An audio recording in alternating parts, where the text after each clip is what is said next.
Come on. Anything that feels this love. Well, it must be. Hi everyone, Theresa and Ryan here with the RSTS group of Coldwell Banker Real Estate here in Sarasota, Florida. We are honored to be able to sell luxury real estate here on the Gulf Coast of Florida. And we're just wanting to share some insight on what we're seeing in our local market, how it compares to COVID and pre-COVID, and just share a little bit more in-depth information on what we're seeing in our local real estate market. Yeah, so we wanted to do some longer form content where we're going to dive deep into specific parts of the real estate industry. We're going to talk about things that people would find helpful, because me and Theresa are talking about real estate all the time. So we were like, why not, just put the camera on and just roll with particular topics, things that we think are going to be helpful for people out there. And also, we work together, obviously, and we're both here from England, and we've got our life is quite, it's quite hectic and interesting, and so we'll probably share a lot of stuff like behind the scenes with what's going on as well. I think that could be really cool. And where else better to do that, than to invite people into our house? So we're sitting in our living room at the moment. So this is a much more casual video. So sit back, relax, and enjoy the show. So let's start by talking about this dramatic difference that we have in the market, okay? Because we've gone from 2 years ago, you couldn't walk down the driveway and put a sign in as quick enough to have contracts. People were just buying properties so quickly. And it literally, by the way, it happened overnight. I remember everyone got locked away. We were locked. I was pregnant with our third child, and we were all at home. And it was actually frustrating because at first we weren't sure, were we even going to have a business? Were we going to be able to pay our staff? And we went from being worried one night and to the next day, Ryan's phone, I just remember I was so sick and your phone just would not stop ringing. And so I'm trying to keep all the kids out of the home office, away from the noise, just so that you could keep answering your phone. It was actually it was stressfully busy, and that just didn't stop. That carried on for how many months?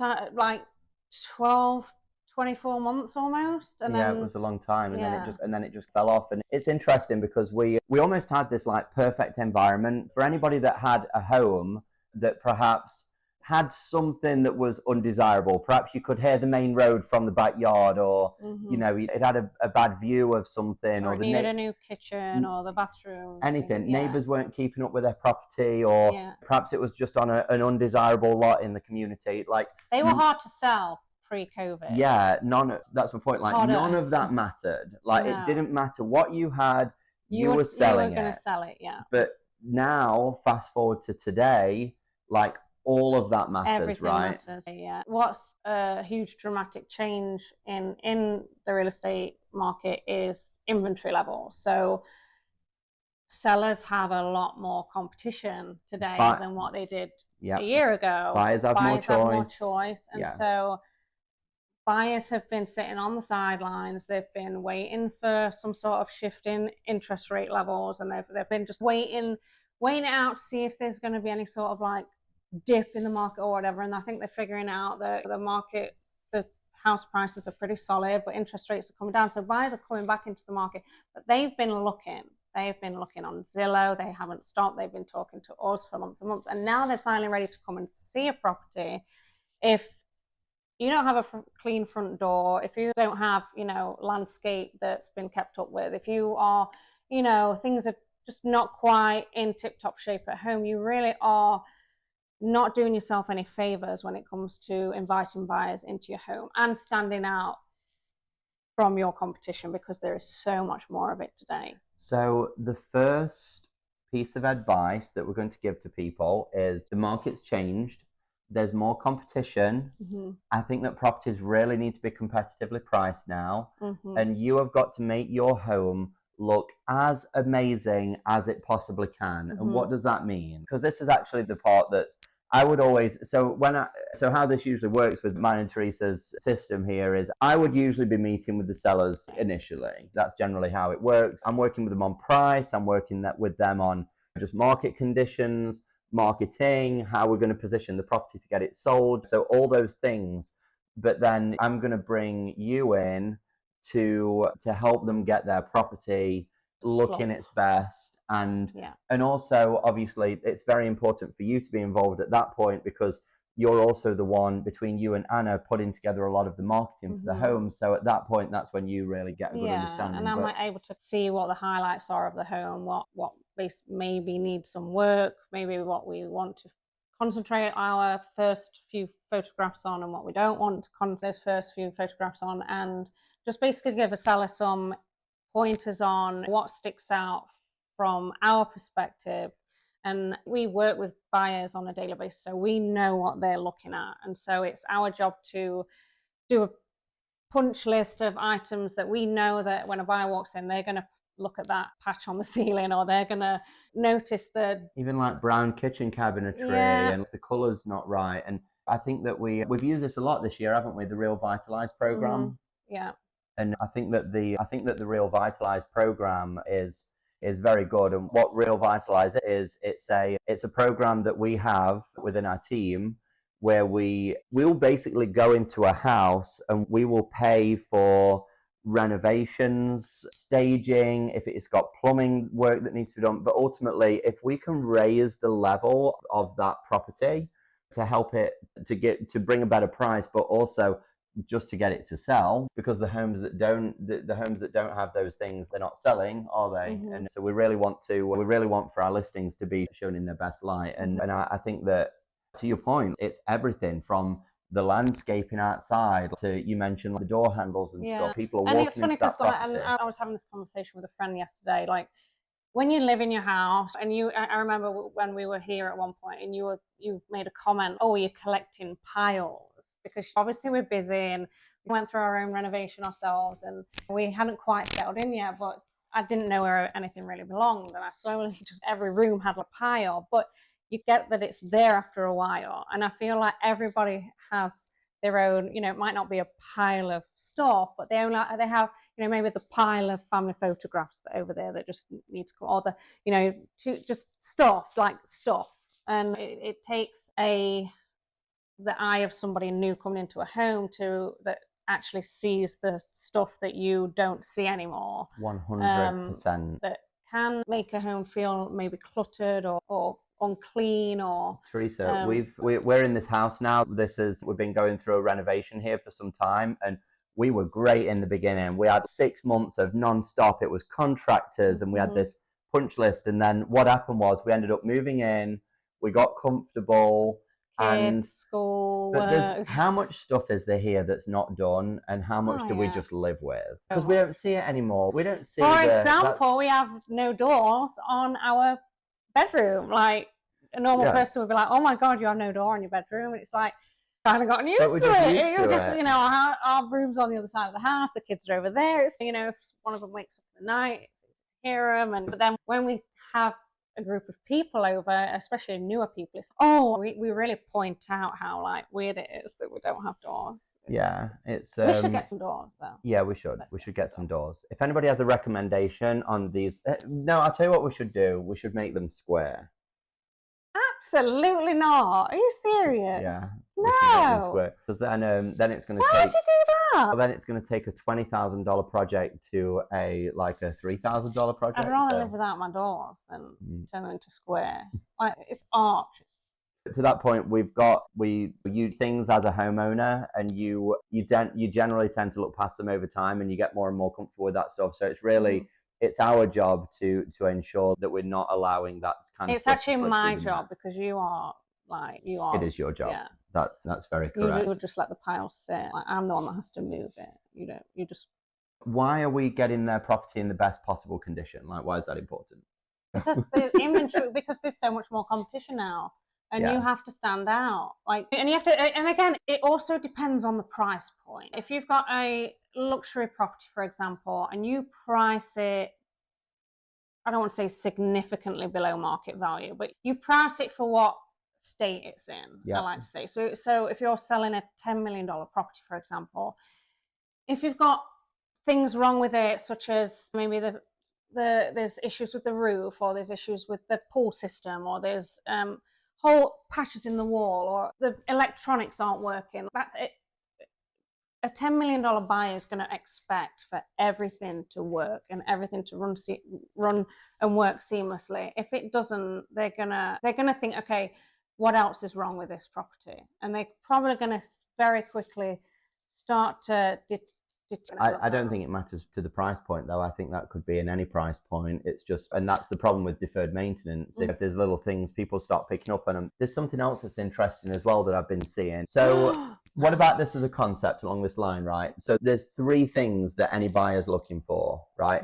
So those 3 things are, the price is going to be important to them, right? That's whenever anybody's buying something, probably the price. The condition is going to be important to them. And the location is going to be important to them. Now, any buyer that is looking for a property, they basically have to decide which 2 of those things are the most important. Okay, so if the most important thing for you is price, you then have to choose which one's the next best, condition or location. You choose. Location. Okay, so you're not going to get a house in good condition. If you want a good price and a good location, it's not going to be in good condition. Okay, so if location is the most important, you've got to choose next. Do you want it at a good price, or do you want it in good condition? That's the choice that you've got. Okay, so we're back to the same again. But so if you wanted it in a good location, then it's going to be at a higher price. Great condition, great location is going to demand a premium. So these are the conversations that I have with people before we go on the market. And it's, hey, let's do a very clear analysis of what the home is. And look, and if a seller wants to get the highest price for the property, if it's already in a great location, we have to work on that condition if it's not already in great condition. So a lot of the stuff that we do is that, obviously. But let's move on to what's next. So yeah, a lot of people are asking me right now, how does an election affect the market? And so I saw a really interesting statistic that over the last 10 election cycles, the real estate market has had low volume in terms of the amount of transactions that's been being done. It's had low volume prior to the election and higher volume after the election. In 9 out of the last 10, the one that did have low volume after the election, or there wasn't an uptick, was actually when it was the real estate market was really struggling at that time. Obviously, I think it's a very normal very normal trend for it to be lower before the election. Doesn't matter what we're seeing at the moment. Yeah, and it doesn't matter who wins. It on this research. It's almost as if people are like on hold and then all of a sudden they get back to normal. It just goes back to normal. Okay. It's about a 15 to 20% change before the election and after the election, which is actually huge. It's a massive swing. And I think there's a few like local things that we've had going against us here as well. Like we've been forecast a bad hurricane season, haven't we? It's not over yet. It's not over yet. I think the last few bad hurricanes that we've had have usually been at the end of the. I think Irma came through in September, didn't it? One was in if I remember October. correctly. So fingers crossed. That's been forecasted, which is definitely. I don't think that's helped our market. The interest rates have definitely not helped our market, and the interest rates, like to me, the interest rates affect all price points. Because there might not be.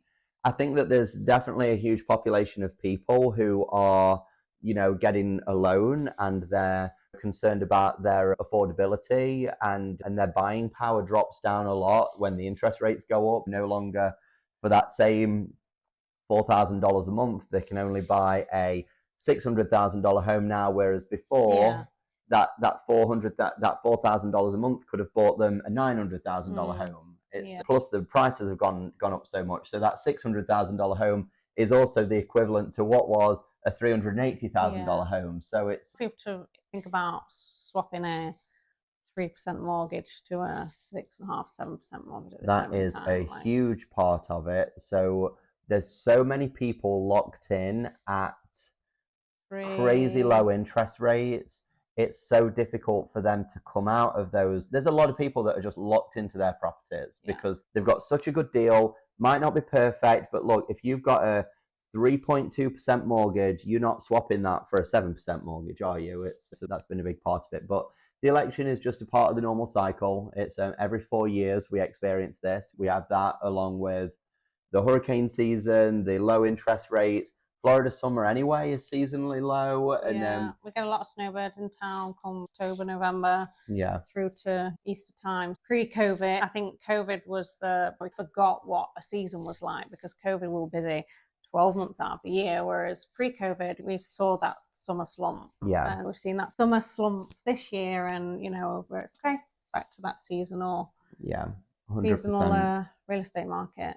So somebody asked me earlier on today when the RSTS group started, okay? And I had my answer, but why don't you give yours? When or why or how? 2015. Because. But why? Because I was very pregnant. No, actually, I was very sick with our first child, and I just think it's so funny. No, so what's funny is. No, actually, we started separately. I got my real estate license first. I was starting to really get my gears going. And you were doing well. Yeah, I was doing really well. And then you thought, oh, I want to do that. So then you came to me one day and said, I'm going to get a real estate license. I'm like, no, you are not. Like, absolutely not. This is my industry. This is my game. Go and find another game. Like, even just go and do commercial real estate. You must be in real estate. Yeah. And then I actually wanted to for a while. You did. Even when I was getting my license. Interview with a few commercial. I did. Or thought about it. Anyway, and then I was like, okay, fine, but don't take any of my clients. We have the same friends, so I was like, don't pry on my friends for business. You wouldn't even let me in your brokerage. No, I was like, do your own thing, fine, and then obviously you go over there and start killing it, and then I'm over here killing it, and then I look at our bank statements, I'm like, what have you spent on marketing? I'm like, I'm going to spend that too. And then you would go and buy some sort of equipment. I'm like, oh, and I was the frugal one then. We were skinned, we had no money. And you're there, got to spend money to make money type thing. And then I'm like, this just doesn't make sense because you're doing that and I'm doing this, and we've got separate costs, and what I'm good at, you're not very good at, and what you're good at, I'm not very good at. So it just made sense to. And then we got pregnant with Charlie, and I was really sick. I think that was the big thing. I couldn't get out of bed, so it's like, fine, we'll work together. And it was actually the best thing. And then that was when the rocket ship began, right? Yeah. Never looked back since, and that was. It was 2015. We're about to go into 2025, so. 10 years. We're about to celebrate our 10 years in business together, which I don't feel old enough. I don't feel old enough. Like it's. Your hair does. But my hair definitely does. My face does as well when I look at it. But I tell you what, we've nearly sold 500 homes. I think we're going to sell 500 before. No, we're close. We're super close. I think we'll hit it before the end of the year. But just to.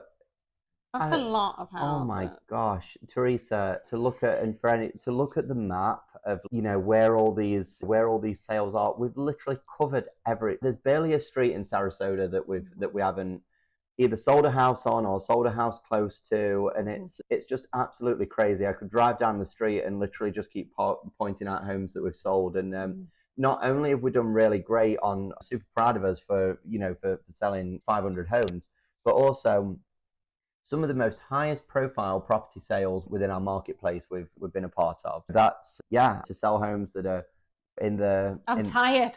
Yeah, it's been great, and obviously more and more people to serve, and the more value we can add to people, the better. And it has not been easy. No, it definitely hasn't, but it's also been fantastic, and it's definitely been a blessing. Yeah, why don't you we wrap it up? couldn't do without me, honey. So why don't we wrap it up there, and we will do another podcast next week. All right, fine. Thanks, everybody.